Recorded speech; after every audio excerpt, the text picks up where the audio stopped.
The first F-16s are in the Ukrainian sky. They're already performing combat missions, confirmed the president of Ukraine. Volodymyr Zelenskyy did not name the exact number of aircraft transferred by the allies, but noted that thanks to them, Ukraine is switching to the standard of Western combat aviation. We made possible what was our ambition, our defense necessity, and now it is a reality in our sky. F-16s are in Ukraine. We have ensured this. I am proud of all our soldiers who master this aircraft well and have already started using them for our country. I thank our team for this important result. Thanks to the partners who really effectively help with the F-16s and the first countries that accepted our request to provide aircraft. Along with the aircraft, the partner countries transferred various weapons to Ukraine. Reviewing the footage published by the press service of the Office of the President, aviation experts saw two types of air-to-air missiles on the F-16. The first is the AIM-9 Sidewinder, a short-range missile. It can be used against Russian drones and cruise missiles. The other is the AMRAAM AIM-120, a medium-range missile. These munitions are designed to hit air targets beyond line of sight.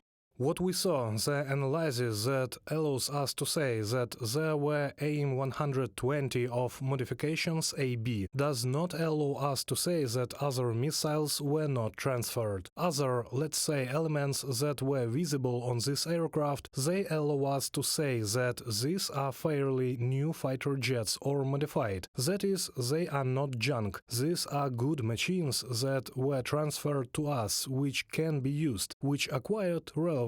Therefore, it is quite possible that we could have received long-range weapon systems as well.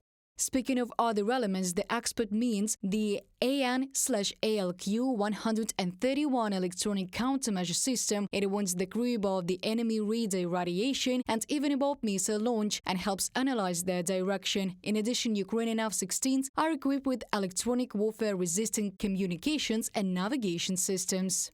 The main immediate value is a boost to morale. The initial numbers are small and the Ukrainians will use them, fighter jets, cautiously to avoid losses that would give Russia a propaganda victory. But they should start to make an incremental difference. A priority will be to force Russian pilots to stay further back or risk being shut down. From a publication by The Economist citing expert on air power at the International Institute for Strategic Studies, Douglas Barry.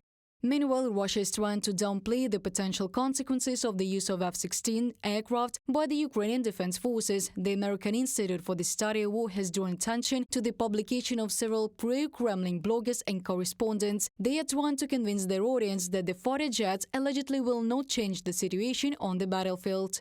Many mild bloggers turn to immediately discussing how Russian forces will begin targeting and destroying the aircraft. Russian information space commentators and officials have frequently claimed that the delivery of Western weaponry to Ukraine constitutes a red line that, if crossed, will force Russia into an escalatory response. Western and Ukrainian policies have crossed Russia's self-defined red lines multiple times, which Russian mild bloggers' comments suggest will prove to be the case with Russia's response to F-16s, from the Institute for the Study of War report. According to The Economist, by the end of 2024, the Ukrainian Air Force should have 20 F-16 aircraft at its disposal. In total, the air coalition led by Denmark and the Netherlands has committed to transfer 79 such fighter jets to Ukraine. Those aircraft that are not delivered in 2024 will be transferred in 2025. Reported by Diana Kolesnik, Valeria Nekopelova, UATV News.